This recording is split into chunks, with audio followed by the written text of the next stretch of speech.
So today I'm joined by virtuoso guitarist and songwriter Jeff Kollman, who is here to promote his new masterpiece, the instrumental album 2023 AD. Jeff, welcome to Metal Mayhem ROC. Hey, Metal Mayhem, what's happening there? Metal Walt, good to meet you there. Yeah, same here, man. So we have a little bit back history, but we're going to save that for the end in this All part right. of the show called our history of heavy metal or our reminiscing period there. But Jeff, man, good to meet you. So when this opportunity came up, I was really excited because although I'm not a guitar player, I'm like a really, really big fan of guys like Joe Satriani and Eric Johnson.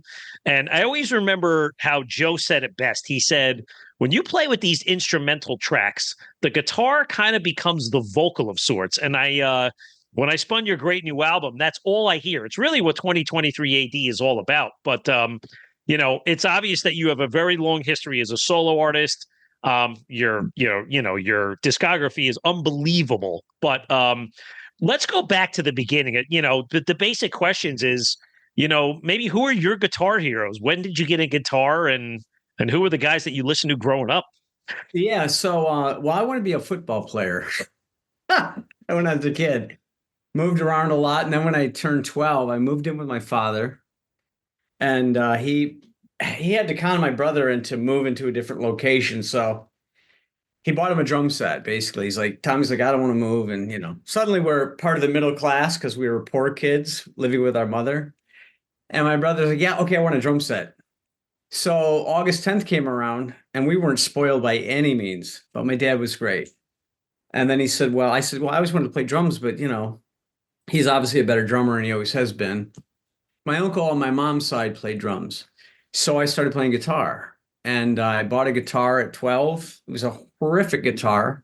My first year, I could barely do anything but play Mary Had a Little Lamb and, just sight reading, but really simple. Mary Had a Little Lamb. And my buddy Chris Bravo taught me a power chord, Tight Spots by Ted Nugent. And I was like, man, this is the best thing ever. I remember Cool. going into like eighth grade at Burndale Junior High, and then you'd have a list of songs that you knew. And then I started getting into Kiss, Ted Nugent, Double Live Gonzo. Kiss was my first concert. Ace Frehley was my hero. And then I heard Randy Rhodes, and that was everything. Because he mixed that classical studies with heavy metal, and nobody had ever done it like that. Richie Blackmore's a different thing, Yngwie's a different thing.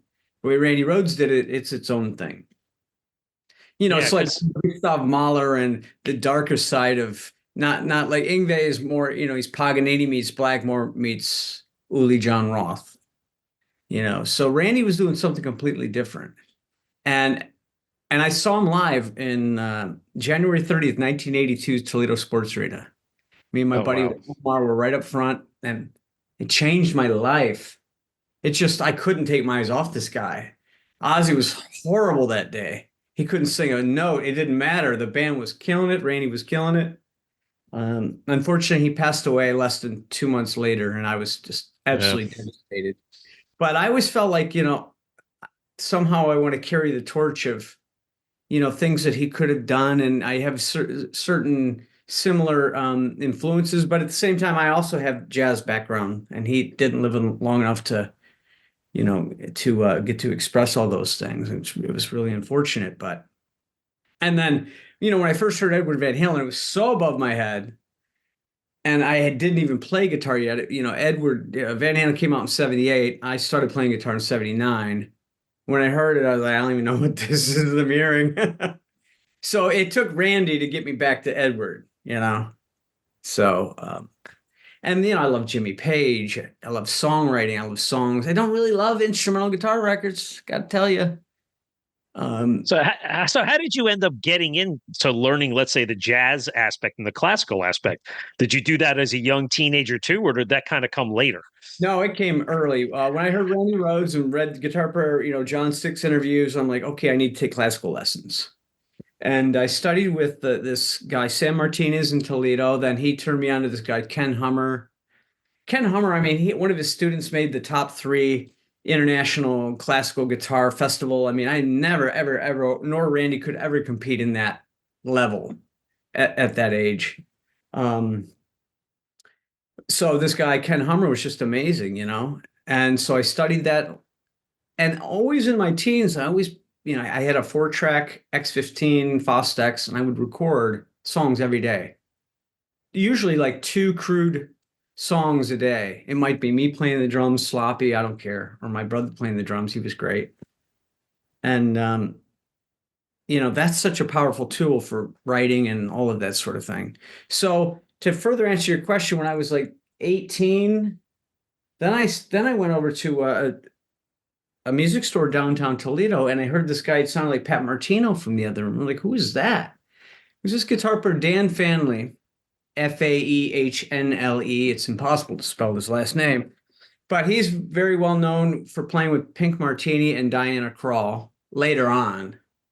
But I started studying with him a little bit. He was hilarious because he'd have his guitar. He's trying to teach me jazz and shit. He's tweaking a little bit. He's got like 5 empty Coke cans, and you know, I'm playing all these, like, you know, I'm trying to be Sean Lane, but I don't know jazz. And he's like, yeah, man, let me finally kick over the Coke cans and play a little bit. Nah, he's like, do your thing, man. He's like, I don't know, man. It's just do your thing. And eventually he said, you know, Dan said, the guy you need to study with is the guy I studied with. And this is the guy who really changed my life. His name's Gene Parker. Still lives in Toledo, still teaches, well, Perrysburg, Ohio. And he plays everything but the guitar. So sax, piano, you know, vibes, everything. And we would sit down. I remember my first lesson. He goes, "Hey, you nervous, kid?" I go, "Yeah." He goes, "Because you have an ego and you're here to try to prove something." I'm like, whoa. And he goes, "Let me tell you something, kid. You don't know shit. I heard you play a little bit. Sounds okay, but here's Art Tatum." And he played me Art Tatum. He goes, "By the way, he's from Toledo." I'm like, fuck. It's like the greatest jazz pianist of the 20th century, period, bar none. You know? So that was lesson number 1. And you could see with his heading. And then, you know, sometimes we listen to Miles Davis Kind of Blue and just talk about Bill Evans chord voicings and space and, you know, guys that play horizontally, guys that play vertically, you know. And he's like, you really need to know that guitar neck inside and out. You need to be able to play in all 12 keys right here without moving your hand. He turned on the measure. Okay, let's go. 1, 2, 3, 4. 1, 2. And I'm like, holy shit. So each lesson every week I grew exponentially, you know. He would kick anybody's ass that we've ever talked about. I don't care if it's Steve, Eric, John, whoever it is. He would kick their ass in the first 2 minutes. And they'd be like, I don't know anything about anything. That's like the tough love thing. It's like a sport or anything else like that. You think you're good, and then somebody comes and knocks you back down to earth. And it makes you really focus on things, right? I haven't had a lesson with him in 25 years. I'm sure that when I go back to Toledo, he kicked my ass again. I'm like, geez. And there was another guitar player, you know, there was another guitar player that I didn't mention within all of that. Chuck Stohl, he had a band called Damien. The drummer from Damien is Johnny Capoletti. A lot of people know Johnny's son, JP Capoletti, because he plays with Machine Gun Kelly. But Chuck Stohl lived, man, 3 blocks away from me. And back then, nobody played guitar. Now everybody plays. Everybody's great, whatever. But Chuck sounded like Yngwie Malmsteen meets Uli Roth before Yngwie ever played a note on a recording that I had ever heard of. In 1980, he was burning. Turned me on to UFO. And also my uncle, who never played music. I have my father, his brother. Then there's a younger brother who's like 10 years younger than my father. And he never played music, but I realized later on he was such an inspiration, because when I was like 10 or 11 years old, he'd bring over these vinyl records. He'd go, you know, here's Thin Lizzy. I'm like, wow, okay. And then he says, you know, check out this guitar player, Gary Moore. You know, then he'd hand me Corridors of Power. I'm like, Jesus. And he's like, you know, Empty Rooms was co-written by Neil Carter. Now, you know, he knows everything. And Black Sabbath Volume 4. He's like, check out, you know, Snowblind, Supernaut. And I'm this like 13-year-old kid going, this is incredible, you know. You know, he brought over the first MSG record when it came out. And, you know, more important than having lessons with somebody, the most important thing is to listen. And to know how to listen, and to listen to the right shit. You know? Yep. It's my favorite memory. Reinhardt, you know? Yeah. How about Wes Montgomery? He's a guy, Russ again, I don't Montgomery, play, man. but I've been hearing him a lot on the jazz station and the blues station of Sirius XM, and I'm like, who is this guy? Like, he's unbelievable. The tone of his guitar, I mean, he's an old timer. I mean, he's probably deceased, but holy crap. Yeah, he died a long time ago. When I was a kid, I might be a few years younger than you, but not too much. I'm 54, but Ace Frehley was my favorite player of Kiss too, and members in the 70s. But it's funny when everybody, and still to this day, Ace is cool. But Ace had something about his persona that was awesome. But maybe he's not the most adept or, let's say, skilled guitar player. But here he is 50 years later, and he's still Space Ace. Yeah. He's like, I stopped drinking alcohol like, 10 years ago, 12 years ago. I've made like 6 records since then. I'm like, my wife's listening to the podcast with Jude Gold, and she's like, and he stopped drinking and he sounds like that? Listen, he lives up by me. He lives about a half hour away from me in northern New Jersey. He met his current wife at a Kiss convention type thing. She was a fan. She's probably 30 years younger than him. And away he went. And now he's posting silly videos of himself shopping at Walmart. It's like, come on, Ace. I gotta follow. Yeah, I don't know if you heard the podcast with Jude Gold. It's called No Guitar is Safe. It's fantastic. I mean, it's got like 150 episodes. I think the very first one is Joe Satriani. And I think, number 50. And then I did another one with Alan Parsons later on. But he's done everybody. Okay. But the Ace Frehley one, Jude says to me, he says, which Marshall? Because you always, you're a Marshall guy. He says, I like the Marshall after it has less knobs. He got this way of speaking, That's Ace, man. That's what makes him great. He's the Space Ace. So, Jeff, going into a little bit of the metal and your roots, what I thought was cool in doing like your early research, like you put out this album, Teenage Metal Years, with your brother, demos from your early years, but Edwin Dare was your prog metal project. Yeah. And what I think was cool about that is Kevin Chown, who was the bass player then, I mean, he's still a guy you're playing with now all these years later, right? And that's what I think is pretty amazing about your current album is you're carrying all your friends with you decades and decades later. Cosmosquad, you had Shane, from your prog era there. He's on the new album, and then, of course, from the Bombastic Meatball guys, Chad Smith and Eddie Lee Roth from from the Glenn Hughes touring band. These old guys are all part of your, let's say, past and your evolution as a musician, right? Yeah. So just for the record, it's Bombastic Meatbats. Okay. And it's kind of like, Steely Dan is a phallic symbol. Bombastic Meatbat is a bigger phallic symbol. I called it meatballs. I guess I was thinking dinner. All right, East Coast, Jersey. Let's go out get some Italian food, get some meatballs. Hey, my last name is Franco, so I'm thinking meatballs. One guy I want to bring back into the fold is Bryce Barnes, the singer for Edwin Dare. I want to bring him out for some things, That was a band that, to me, imagine whether you know it or not, if you really read books about Van Halen written by Ted Templeman, they barely made it because one guy believed in them and nobody else did. They this close to never getting signed, never getting anything, never getting pushed by Warner Brothers. And Edwin Dare came out 10 years later, and we were going to be like the next Metallica meets Van Halen meets God knows what. And we were touring all over the country, and we were playing with everybody. There's a lot. You could go on threads and say, Edwin Dare opened for Dream Theater, Images and Words, and they blew fucking Dream Theater away. They opened up for Badlands. They opened up for Skid Row. They opened up for everybody. What happened was fucking Nirvana came out, and then everybody was unemployed, even those bands I was talking about, right? So at that point, I had to make a decision, move on and move west and just, freelance musician, because I didn't want to get stuck in Toledo, Ohio, for fuck's sake. It's a nice place to grow up and visit, but you don't want to live there. But I love that band. That was the best band I've ever been in. I mean, I played with all these people and Glenn Hughes, and they're all great, but it's not as good as what that was. I'm telling you. It was probably also a certain period of your life you're aspiring, and you're still, you're hungry. You wanted to get, you're a young guy, right? As a part of your life, a memory of your still a young childhood. Guy. Yeah. Oh yeah. Yep. Yeah. So Edwin Dare, I love that stuff. So we're gonna try to in the next year, bring Bryce out of whatever his retirement is and see if we can get a couple of shows, at least maybe as a guest on a little bit within a show. We'll see. Yeah. I like how you mentioned Badlands because that was one of my favorite bands as an 18, 19-year-old kid. And saw them a couple times in the New Jersey, New York area. And it was just a shame it was that short lived.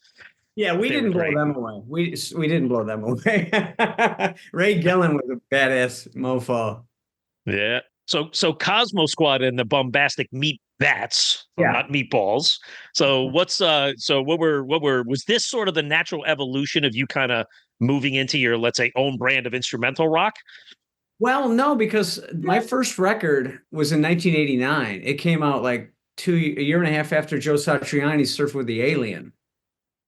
So I was doing that right out of high school. I signed a publishing deal with Cherry Lane Music, and they were going to release the record that was called Schizoid. There was a contest, and I would have been the guitar player. I ended up winning the contest. They had two songs from, let's say, 10 different guitarists that reached a certain level. Then the fans chimed in and chose the artist, and fortunately, I won. And I told them I already have a record finished, so they were ready, set to release it after Blue Saraceno. And guitar for the Practicing Musician magazine, John Sticks, and then the publishing company, Cherry Lane Music, are all tied together. So they have all the outlet to promote it. Problem was when we signed the publishing deal, they heard Edwin Dare and they go, "We want that." And I'm like, "No, I'm not putting Edwin Dare on an instrumental guitar label. It's ridiculous." And they're like, "Yeah, but we own your publishing and and you're gonna do." And then it really got ugly. I had this manager that came in who used to manage Tony McAlpine and Stu Ham, and I signed a deal with him, Bill Dedko, and then Dedko brought in the attorney from Dream Theater, Ron Beanstalk. Next thing you know, the whole thing is just a fiasco. And I'm like this 19-year-old kid with a record going, "Wait, what just happened?" um, and then my second record came out 2 years later, a year later, and I signed with Mark Varney from Legato Records, who put out Sean Lane, Brett Mhm. Garcett, TJ Helmrich, those guys, and Frank Mbale, and that's called Into the Unknown. So this stuff goes back to 1989, then Edwin Dare, then Into the Unknown, a little more Edwin Dare. Then I moved west. I meet Shane Gaalaas, who was playing with Michael Schenker Group, and he's like, "Man, we need to jam." And so we started jamming. He goes, "Man, we should do a record with the singer." So the singer's name was Leif Sundin, and they were doing a record called Written in the Sand. And Barry Sparks was on bass. So you Yeah. see where this had Barry, I, and Shane. We recorded 4 songs or 6 songs with Leif. And Michael's gal, Bella Piper, Randy Piper's ex, she's like Michael's baby maker. And Michael's a weird motherfucker. Anyway, he was then. And I toured with him, but he was great to me, but not great to everybody else outside of the band. Bella made Leif overstay his visa, and then it screwed everything up for him. He couldn't get back into the United States ever, for probably 10 years. So he was stuck in Sweden. So suddenly we got this singer, we got this great demo, and then he's stuck because of Bella, and maybe his own fault. I don't know. So Shane's like, "Well, dude, let's do an instrumental record." We got fucking Sparks on bass. And we did our first instrumental record, solo debut record, in downtown LA at downtown. It's called Downtown Rehearsal. It's a total shithole. And I was just talking to somebody the other day, and I remember like Static X was there working on like Wisconsin Death Trip and all this kind of stuff. I mean, I didn't know those guys then, but used to run into Chris Poland and Mark Poland over Oh there. yeah. And it was no soundproofing, so you'd hear these bands, doing from the floorboards below you, and we're trying to record our record. We'd have to wait till they take a break, and we tracked it in 7 days, and that was it. It was done, first record. So yeah, exciting. And then every couple of years we put on a new record, and then the intervals become bigger. Yeah. So now it's like 8 years between albums, and yeah. So, I mean, we were going to talk a little bit about like the Schenker and the UFO stuff, but maybe it's appropriate now. So, you eventually took over for Barry Sparks in the Michael Schenker band, correct? Yeah, you know what happened was there's a great story because when I was at that recording studio where I met Shane and he was tracking with Michael, I in tandem was doing recording sessions for people like I did one for Lyle Lovett, one for Jill Scott, one for I want to say Patti LaBelle. I used to work with Wayman Tisdale in there. It was Mm-hmm. kind of like a big LA studio, but in Phoenix. It was called Phase 4 Studios. And so the engineer, the main engineer over there, Eric Long, says, "Hey, Michael Schenker's coming in today, and he needs a guitar tech for 2 days. Ron Nevison's producing him. We don't have anybody." He goes, "Dude, you know how to tune up guitars and do all that stuff and neck adjustments." I'm like, "Yes." So Michael, I, and Ron Nevison would sit in a room for 8 hours while Michael's doing solo overdubs. And Nevison, he looked like Ted Danson from Cheers. He'd always be chewing that gum. "Hey, Coleman, is he in tune?" I go, "He's not." No, I like, give me Michael if you don't mind. Michael was great. Hand me the guitar, I tweak it, give it back to him. After a while, we take a break, and Nevison goes, "Yeah, you guys ever watch the Brady Bunch?" "Yeah, I used to sleep with Marsha Brady. I banged her." I'm like, "What's this have to do with anything?" There you go. You just Oh, named the episode title for that. yeah. So fast forward, Shane says, "Dude, so Barry called me and he had to do something else." He's like, "Bass players are always going to try to steal my gig." He goes, "You're a guitar player. You're not going to try to steal my gig." And Shane's like, "Yeah, dude, come on in, play like, 5 weeks with Michael." I'm like, "Yeah, with G3. Uli Roth is on the tour. He's my hero." I couldn't believe it. I'd never went anywhere internationally. And Shane goes, I told Shane, I met Michael and I texted for him. He goes, "Ooh, how long ago?" I said, "Man, 3 months ago." He goes, "Hey, don't bring that up because he'll know you as a tech or as a guitar player. He doesn't want a guitar player playing bass." So I walk in there, "Hey, Michael, nice to meet you." And he's looking at me with those laser beam eyes. He kind of looks away. He's doing something. He looks at me again. He's got it. He's pretty intimidating. He's like, "Have we met before?" And I kind of downplay. I'm kind of, I didn't want to lie to him. I'm certain we've met before. I'm like, "Oh yeah." And then I came clean. We were in the studio tracking together. "Oh, okay." So he didn't mind. It was cool. And yeah, so that's the story there. And I did 5 weeks on tour with him. I had a blast. And then he called me to do two different UFO tours after I even did two records with Phil, one in 2005 and one in 2008 with UFO playing bass. So Trying to think. I know I saw you guys. Well, I know I saw UFO a couple times in Jersey in the late 2000s.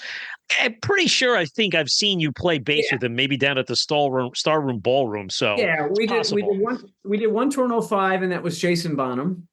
And then we did one US tour in 2008 and that was Andy Parker. Yeah, I think I saw the Andy Parker show. Yeah. But then the Chocolate Box album that you did with Phil and Pete Way and Paul Raymond and Simon Wright. And it's funny. Jeff, I forgot about that album. And I was like, man, I have to go back and listen to it. And I was checking it out again yesterday, prepping for this. Some good Yeah. stuff on there. It was definitely an album when metal wasn't cool in 1999, but songs like Too Close to the Sun and Living and Dying, Whip That Groove, Last Man in Space. Those were like songs I was like, wow, this is some pretty cool stuff from that album. Yeah. Yeah. It was supposed to be called UFO. That's the drag. Yeah. I don't know if you know that. Yeah. That's probably about the biggest drag in the history of my career is that record was really cool. And it was UFO up until the time they were ready to release it. And Phil did not want to broach the subject with Michael because they had signed an agreement that they couldn't be UFO without each other. But then they weren't doing anything with each other. So, yeah. Yeah. So in the Yeah. last Well, minute, they named it Mogg Way because they had previously had a record Mogg Way with George Bellis on guitar. Some UFO fans really put it up there with their favorite UFO records. Some guys go, it sounds like grunge to me. Like it ain't grunge. no, it's not grunge. It's just, it's got a bit of a different sound there. Well, let me ask you a question. Why was Paul Raymond not credited on that album? Why wasn't it Was Mogg it? Way and Raymond? You know what? The name from the previous record, I don't even know if Paul was on the previous record. Okay. So again, it was supposed to be called UFO. And at Yeah. the last minute, they probably decided, let's just call it Mogg Way because we already released a record called Mogg Way. That's all I can think of. And Paul Raymond, I mean, he was amazing because other than Sparkling Wine and I That's a cool co-wrote track. I co-wrote oh shit, what's the tune called? Death in the Family, but that's a Pete Way song. Sparkling Wine's Pete Way. Phil wrote all the lyrics, but I wrote everything else, Yeah. musically. And I remember Paul Raymond pulled me aside like on the first day, and he goes, "Man, I've been hearing these demos, and you and Phil," he goes, "you guys are really in the zone. This is your guys' special record, man." And he goes, "This is Paul Raymond, my hero. He goes, "Man, just let me know anything I can do to support what you guys are doing." And he was just the coolest guy ever. Not like, I mean, some people go, "Hey, kid, look at me, just watch me and keep your mouth shut," or something like that, right? He was perfect. He's like, you know, whatever I can do to support what you guys are doing. So that was Yeah, beautiful. Yeah, he was a that's cool. gentleman. That's Yeah. nice. The good story. So fast forward, we're all over, let's say the calendar or the clock, 1999. Let's go back to the present. The current album, 2023 AD. So Jeff, I've done a very, very thorough listen to this multiple times. I do love it. I say it's a great album from front to back, and I mean that with all sincerity. The only thing I haven't heard are the bonus tracks because I don't have the vinyl version. However, maybe just talk a little bit about like your songwriting approach. Like, how do you tackle this versus many of your other solo projects? What goes on there with your preparation? That is a good question. As I get old, I will say this, what I look for in songwriting from myself, um, I use the analogy, it's easy to leave the house and just randomly start walking, turn the corner, and find your way away from home, right? And it happens naturally because but then getting back home in the end is not the easy part, right? If you're walking around, you get lost and where the hell am I in the middle of the city? Musically speaking, I do a similar thing where I'll start it out. I'll have a section. It goes into this, goes into that, touch on this. Next thing you know, like Cosmosquad or my solo stuff, it can get far away from home base, but you have to figure out a musical way to get back where it all makes sense. And it doesn't just sound like some kid with ADD. You know what I'm saying? Mm-hmm. Um, so I'm really methodical about that. And the older I get, I spend more time with arrangement, with sonic spectrum, um, and the final end of it, listening to the record as a flow from start to finish. Mm-hmm. Like the record starts out with a piano and guitar, and Mm-hmm. it's called 2023 AD. There's two reasons for that. The record was finished in 2023, but more importantly, it's the year Jeff Beck passed away, who's one of the greatest electric guitar players that ever lived. So it's that intro piece is a tribute to Jeff. And I'd be curious if people even notice that it's all the same chord changes that the song that follows it, Tribal Scream. Well, Tribal Scream, I love that song. And again, not being a musician, but having a good ear for music, like what I love about that one, it's a really heavy, heavy track, and I love that bass groove. There's something about that bass groove, the bum bum bum Yeah, bum bum bum bum bum bum bum yeah, bum bum. yeah. But Jeff, too, and again, this is what I love about instrumental music is, like the chorus that you play, your chorus, the guitar chorus, it's so melodic, but it's two or three Really, chords. It's bum bum bum bum. It's just up and down, three chords. Nothing fancy, but it yeah. works and it really is good. Yeah. So Well, that's what I you look. have variety on the album too, because a song like Tribal Scream or I mean we could go around the album, but Battle of the Bulge, like that's a heavy rock riff, like a Yeah, Sabbath riff, but then it doesn't just continue that way. The song opens up and then you got like the drums are on showcase, and then at the end you kind of like it's in this little avant-garde impromptu jam and just kind of cool. It's like a bunch of yeah, little segments all in one track. I love that one too. yeah. Well, thank you. You know, as I mentioned before, the art of listening to something start to finish, when you listen to Dark Side of the Moon or The Yeah. Wall, I'm not comparing my record to that. It's ridiculous. Those nobody will ever touch that.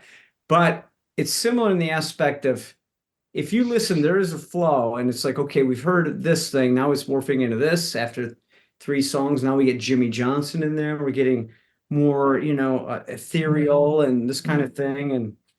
And so it has a flow and tells a story. Oh, totally. I mean, going back up to the top, Tribal Scream, Tongs and Thongs. I love the title, by the way, very clever. But this is the one that has your friend Chad Smith on there. So, Yeah. to me, this is a bluesy and jazzy rocker, and it's just got a lot of great drum fills. A cool track, very upbeat. Yeah. So, how did, in a general sense, like, why did Chad come in on this one, and what's involved with his playing on this one? Yeah, so that particular song with the Bombastic Meatbats, the band I have with Chad and Kevin Chown and Ed Roth, um, you know, the when we get together to write, I always come in with songs because I don't want to just have everything be jammy. So I always have some song ideas. And when we were starting that third album writing, I brought that tune in complete for the Meatbats to record. It was ready and done. And we demoed a few songs. And then Chad got busy with the Chili Peppers. Now, I can't remember the timeline, if it was when Frusciante came back or if it's when Josh Klinghoffer came in. I can't remember. I think it was when Frusciante came back. That would make sense. And then Chad got super busy right away. And I wanted to have him as a guest, but I was thinking, man, that song would be perfect. It follows Tribal Scream perfect. Similar, same tuning, but it's not as dark. It's a little more loose and fun. And then I can have Chad as a guest. He's like, hey, dude, it's your tune. By all means, go and record it. I said, man, I'd love to have you on there. And I remember that week, he was planning on hopefully I can get together, and he was doing something with maybe Billy Gibbons, and Rick Rubin calls him for all kinds of stuff besides the Chili Peppers. He's doing Iggy Pop, Billy Gibbons, Ozzy records. I mean, just doing everything all the time. And he's like, dude, I don't know if I can make it. I'm gonna try. And then I didn't hear from him for 3 days that week, and I thought I'll just have Shane play the track if Chad can't do it. Damn it. And that Thursday at night, 10 a.m., he texts me, hey, dude, what are you doing at 1? I can come. I'm like, we're rehearsing for a show tomorrow. He walked in at 1. We went in the kitchen. We talked about, First Kiss concert. And, we're all hanging out. My best friend, Alex Garcia, is there. He plays with Bad Bunny and a lot of Latin artists. And Kevin Chown is there, who's a meat bat. And then Chad knows Shane because, drummers and Japan and all this sort of stuff. So we're all Midwest guys. And, we have more in common with them than the Chili Peppers do, I guarantee you, because we're from the same areas. I'm from Toledo. He's from Bloomfield Hills, Michigan. I used to see Toby Red play before he left Detroit. So, and before I was old enough to get into bars. So it's so fun to just hang in the kitchen. We're having coffee and we're talking about Kiss and God knows what, and telling stories and laughing. And he's like, okay, well, hey, I got to take my daughter to the Lakers tonight. Let's bust out this track. He gave it to me in the first take and nailed it. But I was like, ooh, because we've played this song live with Chad. I said, I want you to play more. He goes, you want me to fill the holes like Ian Pace? I go, yeah. He goes, like Pacey. He goes, he's Ron Jeremy. I'm like, exactly. Just give me a little more this time. And yeah. And then I think the second take was it. That was it. And then okay, hugs, love you guys.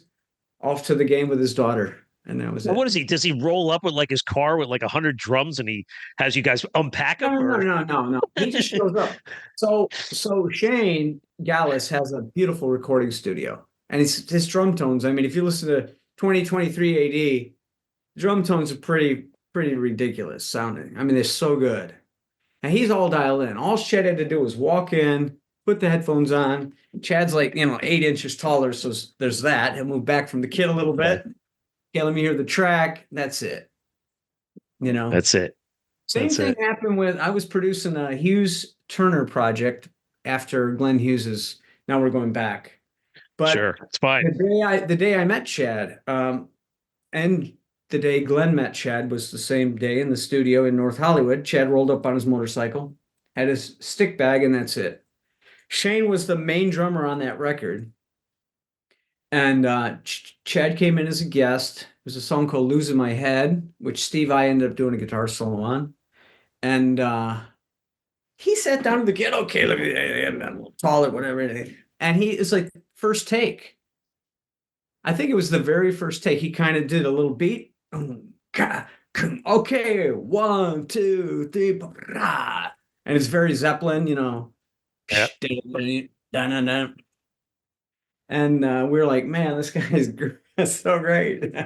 So that's the day we met. So yeah. But yeah, he just came into Shane's and put the headphones on, and he doesn't even have a studio. I go to his house in Malibu. He's got this tiki bar separate from the house, down by the pool area. And there's a fish tank and it's a pool table, and there's his drum set. There's a little, curly Q headphone. I'm like, what are we in 1978 still? Where's the studio? I thought you were rich. He's like, dude, I'm in studios all day long. Why the hell do I want to have a studio at my house? Okay, fair enough. So we just eat burritos there. We'd work up songs and, back in the Meatbats records and that sort of thing. So yeah, he just shows up and puts the headphones on and rock. That's cool. Now, a song like Layers, this is one of my favorites on the album. It's moody and dark, yet it's super melodic. Just so much on that song. I love that track. It's just a great one. Yeah, with that one, I remember telling Shane, man, I just give me a really simple, like, stone cold drum track. Or I always loved, this doesn't have the same vibe, but Desert Song by Schenker. Yeah. It's just driving, man. I mean, that rhythm section, Chris Glenn and Ted McKenna, it's one of my favorite albums. Certainly my favorite Schenker album. But I told Shane, yeah, just keep it really simple, like Stone Cold meets Desert Song, just vibe, just pocket. So yeah, I'm glad you like that one. And and it's not trying to prove too much. It's like, so you got the intro piece, which is very ethereal, and it's foreshadowing Tribal Scream, which gets really heavy and dark, and then we kind of get kind of bluesy and dynamic with Chad, and that's a lot of information. Now it's like, okay, let's lay it down. We're still melodic. Some guitar players might go, okay, now my country song. This is the thing I don't like about instrumental records is they don't have a flow. It's like, you got to have a flow to this whole thing. So, what about a song like Cosmic Dust? Right now, that one you have Jimmy Johnson, who he's my favorite bass player. Now, how do you get a guy like that? And again, like this one to me is different. It's like this is like a chill. I call it like a chill track. It's chill, and I hate to use those comparisons, but like it's just however you're hitting that guitar, it's like the perfect tone. It's like Eric Johnson always has that perfect tone when he hits those chords. Blah, blah, blah. And this is another one where it's like that 1, 2, 3, 3, 2, 1, 2, 3, 1, like the three chords. It just like it hits you. It's good. So I'm friends with Michael Landau and Jimmy John, and Michael Landau is my favorite guitar player in the world, period. And Jimmy Johnson has played with him for years after he played with Holdsworth. And I brought a bass player in to play on this track, and he just quite didn't get it, even though he's a fantastic bass player. And then he gave me another take. I'm like, it's not right. And I used Jimmy once before on a Silence in the Corridor, a record in I can't remember, 2010. He played a ballad. It was beautiful. So I reached out to him and I said, man, I have a track. It's kind of, I don't want to say Alan Holdsworth because it's not as sophisticated as Holdsworth, but it's inspired by Alan Holdsworth for sure. Meets Eric Johnson. Yeah. There you go. So then you got the album comes to a close. Well, not right away, but another great track, Long Lonely Winter. That's another one. I love this song. It's a beautiful, soulful piece of music. And, this is one where you're in it. And then all of a sudden, mid-song, it's like this big pace and tempo change. And then you got two tracks to close out the album 2 years ago today. So I want to know what that title means, if it means anything. But this is like a cool jazz track. It's like cool jazz. That's what I define it as. Yeah. But, and then Blue for Miles, it's just jazzy and sexy. And, like this song to me is all about the piano. I don't know if that's Eddie Roth playing, but this one's all about the piano. So I'm going to answer your question in order. 2 years ago today is a tribute to, I don't know if you can see my shrine, Edwin Van Halen, I right? can. So he died October 6, 2020. I was doing a long distance remote session since we were in COVID for TMZ. And I was with the producer through the computer, and he goes, "Oh my God, Eddie Van Halen died." He's just getting the info. I'm like, "Oh my God." It was just killed me. Like, we're done for the day. I went to the Mm, beach with my wife. She's like, "What do you want to do?" I was devastated, yep. as everybody in the world is. And we listened to Van Halen at the beach. Nobody's there. October 6, 2020. Sure. And so the next day I wrote a song, Homage to King Edward, which was on the previous album. Mhm. Then I vowed every year that it's his anniversary of his death, I'm going to write a song, no matter what. That's cool. October 6th. So 2 years ago today is October 6th, 2022. I wrote that song, another tribute to Edward. So next year I'll write another one on October 6th. And, so that's, it's heavy for me in that respect. That's cool. That's great. Yeah. Thank you for sharing that. That's pretty badass, man. So if you get into some of the liner notes, you'll see that kind of stuff. Probably even more when we get the vinyl and it's big, because CD's like, what? I can't read this right here. I know that. It's like my eyes are gone, and if I do still buy CDs because I like the physical product, but now I hate it when a lot of them is printed like with red text on black. It's impossible to see, Yeah. even with That's my cheaters. record. No. You know what's interesting about the final track on the album, and it's one of my favorites. I think if I have to credit myself in some way as a songwriter and as a guitar player, we all play stuff accidentally. The difference between me and the guy next door that plays guitar is I'll accidentally hit it and go, whoa, whoa, whoa, hold on a second. Then I'll get my tape recorder out and I'll just go down that path. So, yeah. If I'm teaching somebody, which I haven't taught in years, but they would do something, I go, "Oh, I'm sorry." I go, "Wait a minute, do that again." You know, Sometimes the accident is that's the genius thing. You Yeah. hit something by mistake, but I'll go down that rabbit hole and go, "There's a song there somewhere." Yep. So, and it's definitely a tribute to Miles. It's why it's called Blue for Miles. On the Hmm. previous record, or I came out with the single Green for Miles, and Guy Allison produced it in more of a contemporary jazz sort of thing you'd hear on jazz radio, but more of a contemporary, where this is more like Miles Davis, old school vibe. And Guy Allison provided a beautiful piano part on that song. I mean, he's a big part Yeah. of this. And yeah. And It's a he nice actually track. wrote, he was a huge part of the first bonus track that we're getting on the vinyl.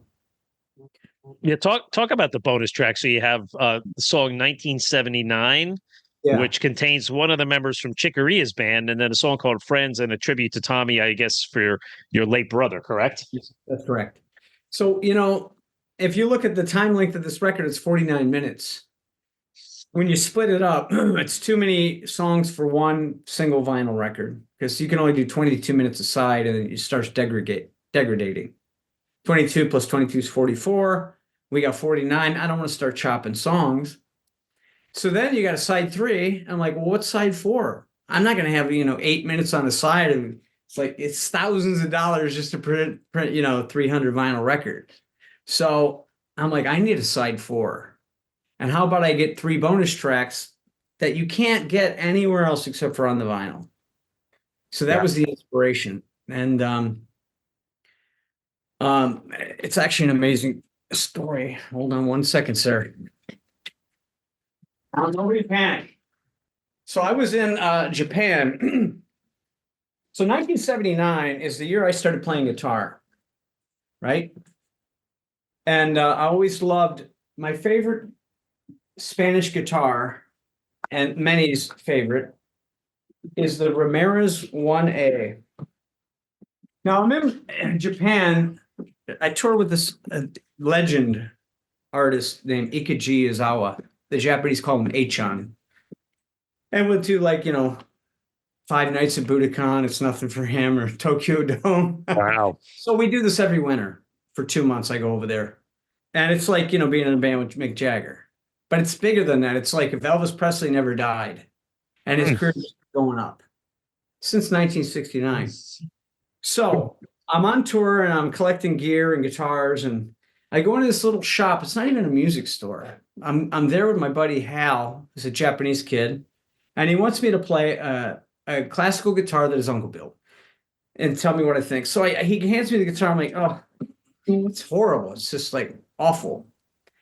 And then I'm sitting here having tea, and I'm like, this is a cool place. What is this? Is this like a music studio, or what is it? I had never even figured out, but they had some classical guitars around, and we're just having chat. And I says to the owner, I said, Sima saying, Chotomate. I said, the guitar I like, Segovia. He's like, Andres Segovia. I said, yeah. I said, Ramirez 1A. He goes, Ramirez 1A. He says, Brazilian rosewood? I go, even better. He says, Chotomate. And he runs and he comes out with this. It's a Ramirez 1A, handmade in Spain by the Jose Ramirez. You can go down the rabbit hole. This one's from 1979, the year I started playing guitar. And I always wanted one. And I got it for, I could never afford the price that normal people pay for these things. So like 20 grand. I got it for like $3,500. Wow. So there's a whole intro. There's a 2-minute intro on side 4 with this guitar and orchestra. And then it morphs into the song that Guy Allison really took the bull by the horns and ran with the song. And then I wrote the melody over the top of it. Okay. So it's 1979 because it's the year I started playing guitar. And it's the year that this guitar was built. You can see you can't, but I can see the date in there. So wow, it's just amazing. Like, I'm not even in a music store with high-end guitars, and I just happened to mention this guitar. And Doug Rappaport, who plays with Edgar Winter and Supersonic Bluesman, he's a fantastic guitar player, Doug Rappaport.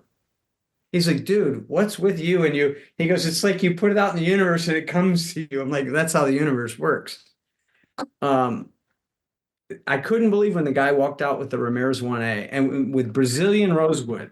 This, you can't do anything in Brazilian anymore, right? Because the laws in the rainforest and all that. Yeah. But the best wood ever, especially for a classic guitar. I'm not going to play it right now because it's been in the case. So it's totally out. Actually, that's a cool chord. Maybe I'll write a song later for that. Well, it's beautiful. It's beautiful looking. So I appreciate you taking that out.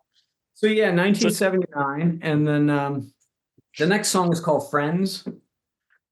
And I had meant to do a duet with one of my buddies, Alex Garcia, but he was busy with I think it was Bad Bunny touring. And so I ended up doing both parts by myself. The idea was friends, duet, play together, and the beauty of friendship, right? Yeah. So it's an acoustic piece, a duet piece, no drums or any of that. And then the final song is a tribute to my brother who passed away. And that's solo acoustic guitar, very ethereal and, kind of zen. And that's what ends the record. Yeah. But those songs have never been released. And the first 2 of the 3 had just been written. I mean, 2 weeks before I sent stuff to vinyl to be pressed. So it's like your own version of side 4 of Alive 2 from Kiss. Well, I don't know. I know Kiss Alive was the only thing they could actually use was a snare drum. According to Eddie Kramer. So anyway, it's a great album, Jeff. Well, what about how do you take this out and play some of it live? Or do you not? Do you actually take this out and do some dates? Yeah, I really want to, and we're going to make some stuff happen. I've been talking to Danny Zalesko, who promotes everybody for the last 40 years, and we're trying to figure out exactly what to do. He threw me a couple dates already, but we haven't confirmed him yet with different people. And Kevin Chown's on board. He just wants to go play live. He doesn't care if it's open to somebody. He doesn't care if it's a club. I mean, he doesn't give a shit where it is.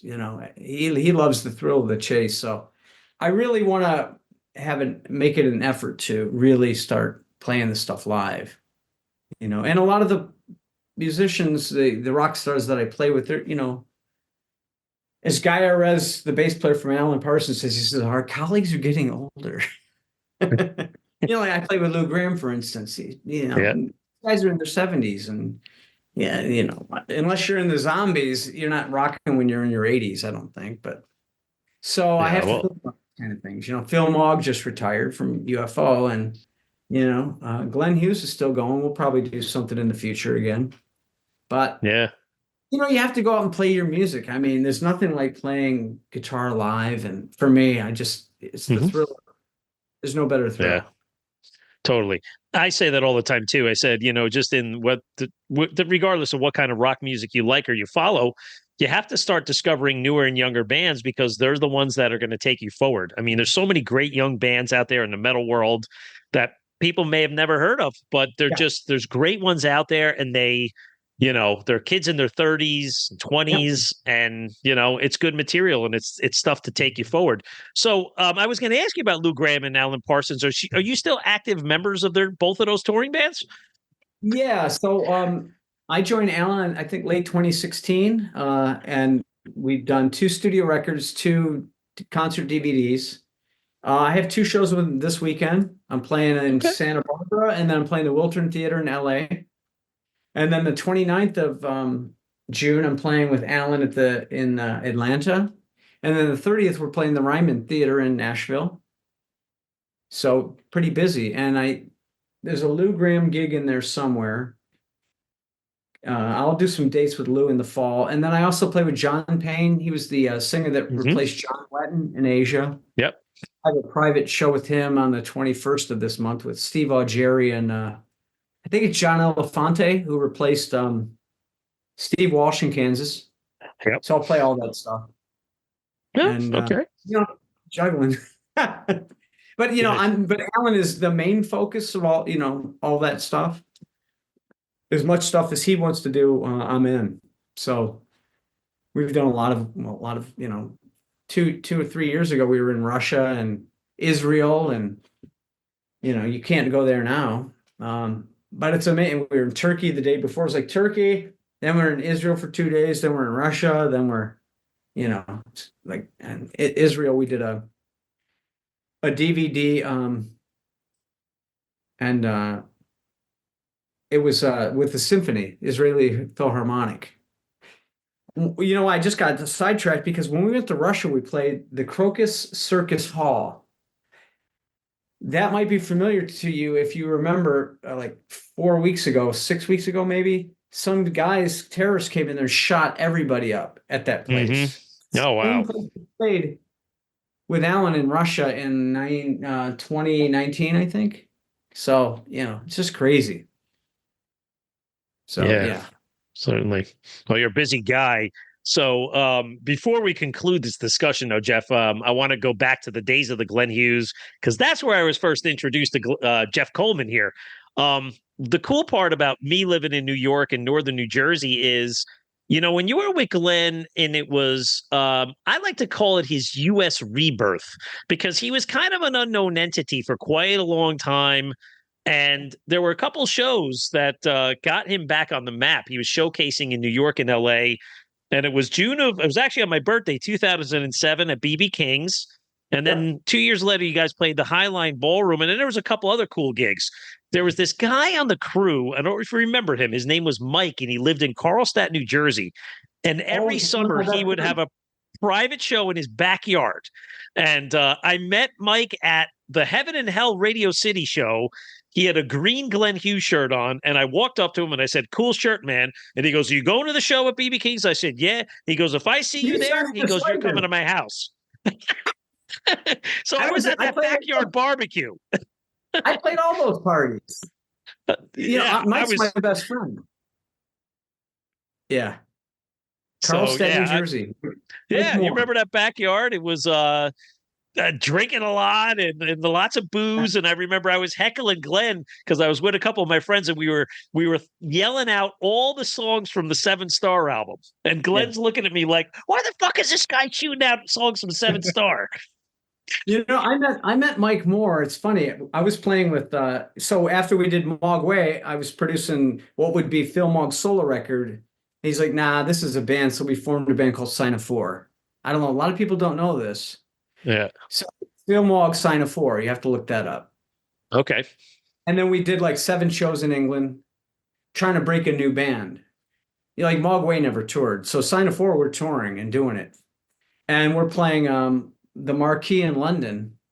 And Mike Moore's there, and I see him, and we must have talked and whatever, and I forgot about him.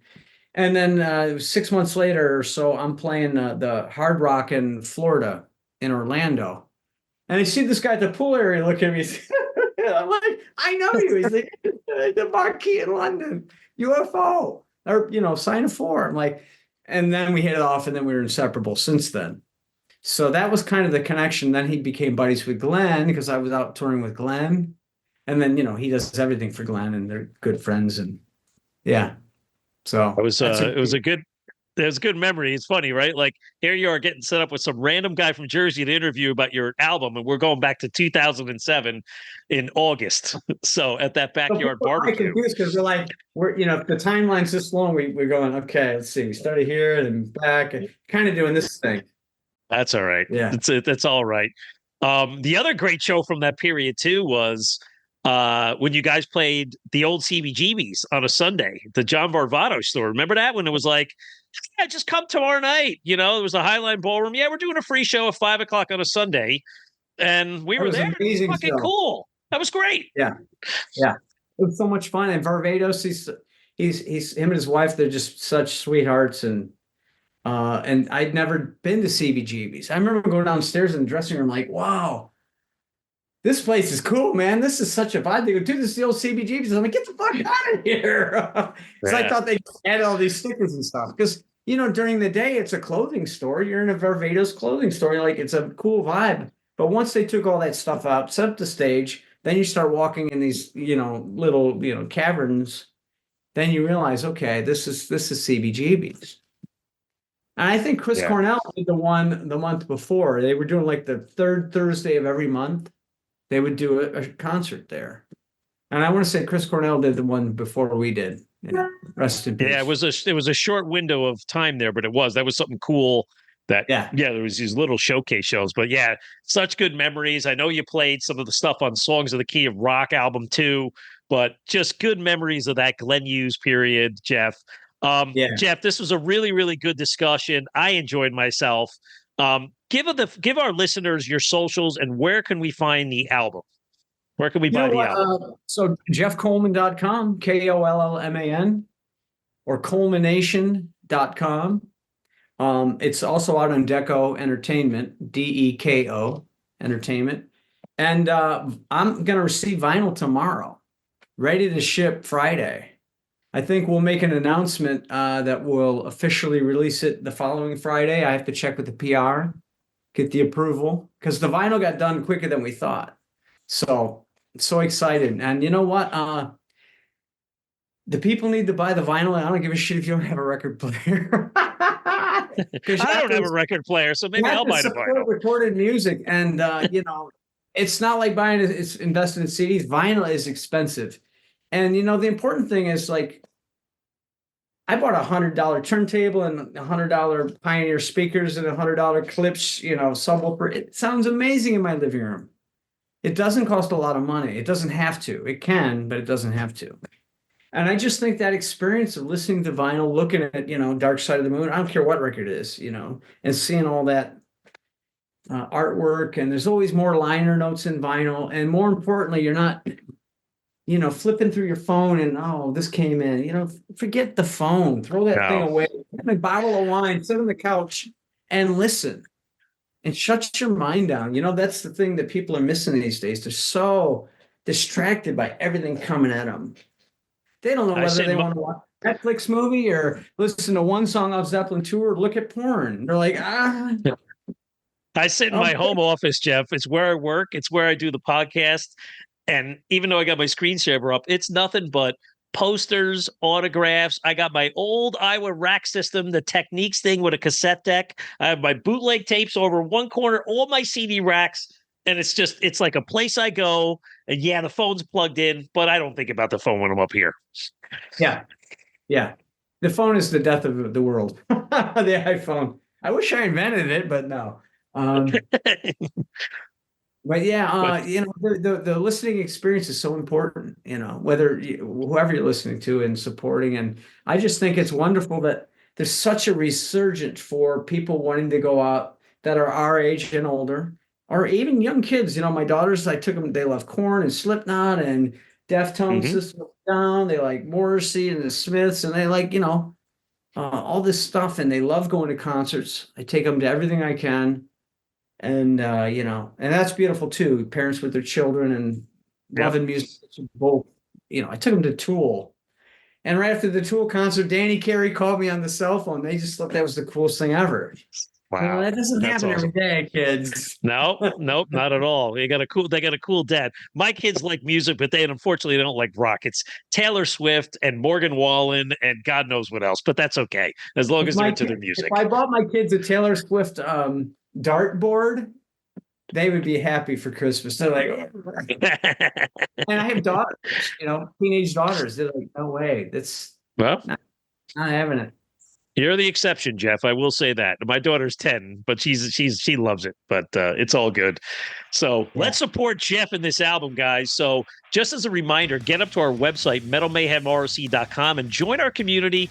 Sign up for our email newsletters. This is the best way to stay updated on all kinds of new music and interviews like with Jeff Kollman. Here we are today.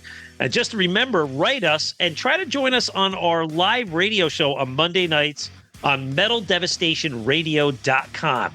Please subscribe to the podcast and leave us a review on Apple Podcasts. So for my guest, Jeff Kollman, I'm Metal Walt, and this is Metal Mayhem ROC.